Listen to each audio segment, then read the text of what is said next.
회사 회의실 한가운데 숨소리조차 들릴 듯한 정적. 대한그룹 황재윤 회장이 천천히 무릎을 꿇었습니다.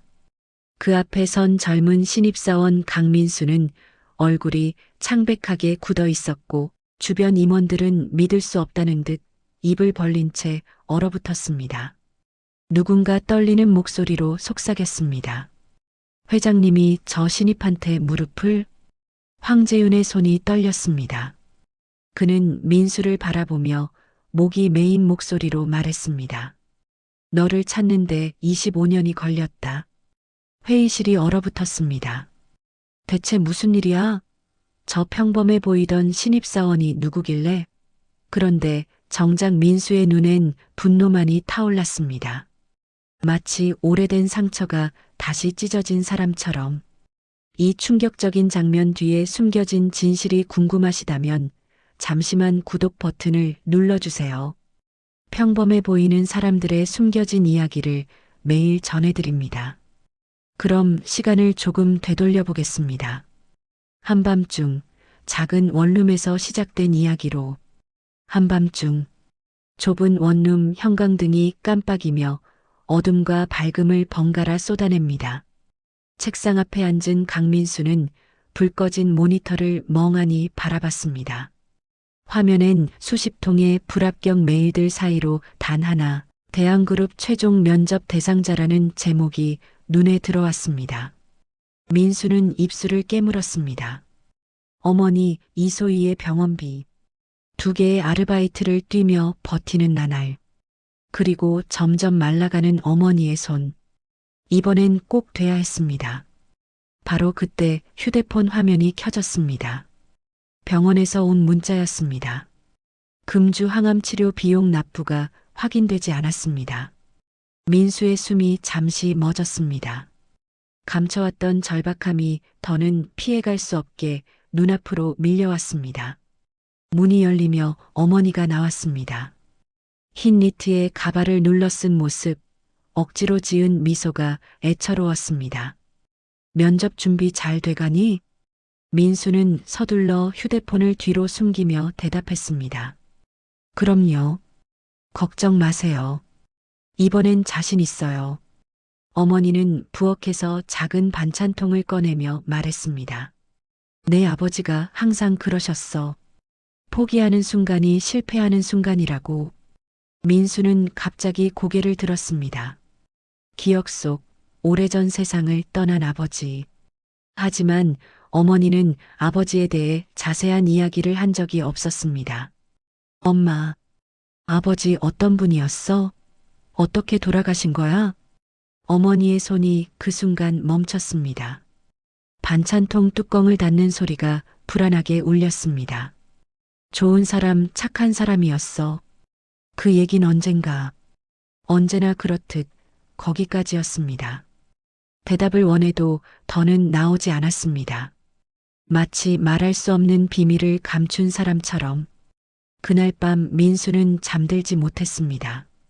면접 대본을 펼쳤지만 눈에 들어오지 않았습니다. 대신 한 문장이 계속 머릿속을 맴돌았습니다. 아버지는 어떤 사람이었을까? 왜 엄마는 말을 피할까? 그 질문만큼은 어머니에게 끝내 물어볼 수 없었습니다. 다음 날 대한그룹 본사 면접장. 긴장한 지원자들 사이에서 민수는 유달리 고요했습니다. 자신이 잃어버린 무언가의 정체를 조금이라도 알 수 있기를 바라는 마음, 그 설명할 수 없는 감정이 오히려 그를 침착하게 만들었습니다. 면접실에 들어섰습니다. 심사위원들의 질문이 이어지고 민수는 준비한 대답을 차분하게 이어갔습니다. 그러다 마지막 질문이 나왔습니다. 가장 존경하는 인물이 누구입니까? 민수는 잠시 숨을 골랐습니다. 그리고 결심한 듯 말했습니다. 저희 아버지 강태호입니다. 평소처럼 자연스럽게 나온 말이었습니다. 그 순간 면접장 맨 끝 가장 높은 자리에 앉아있던 남자가 마치 심장을 뜬 화살에 맞은 듯 몸을 굳혔습니다. 대한그룹 회장 황재윤. 민수는 몰랐습니다.